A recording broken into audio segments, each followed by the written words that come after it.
Hey, this is Neil from Gradesavers, and today we're doing question 19 from section 7.2. The question reads, what is the definite integral from 1 to 2 of ln x dx?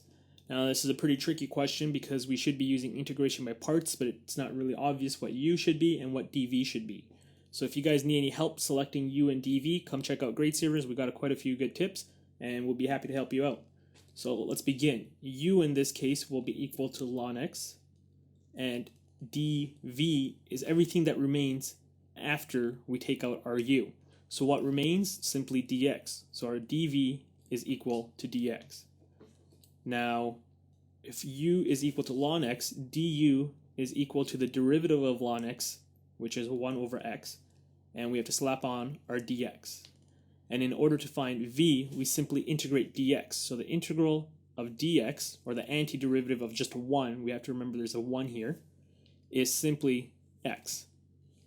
Now, using our integration by parts formula, we should be able to put this together. And since this is a definite integral, we got to remember our bounds. So our bound is 1 to 2 ln x dx is equivalent to u times v, so ln x times x. And we need to evaluate this from 1 to 2. And that's what this first part means here.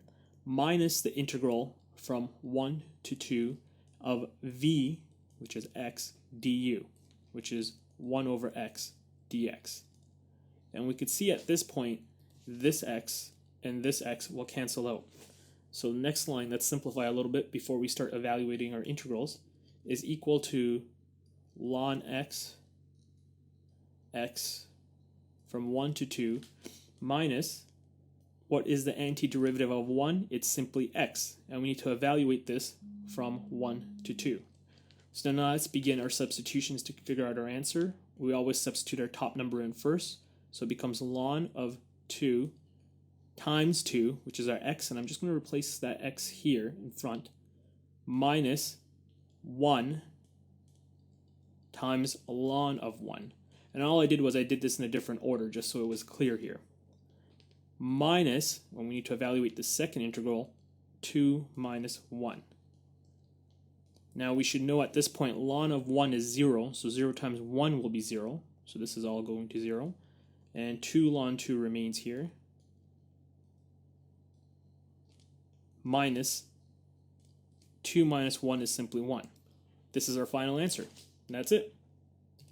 Hey, thanks for watching. Grab the PDF from below, and remember the best way to study is to join the Gradesavers review sessions.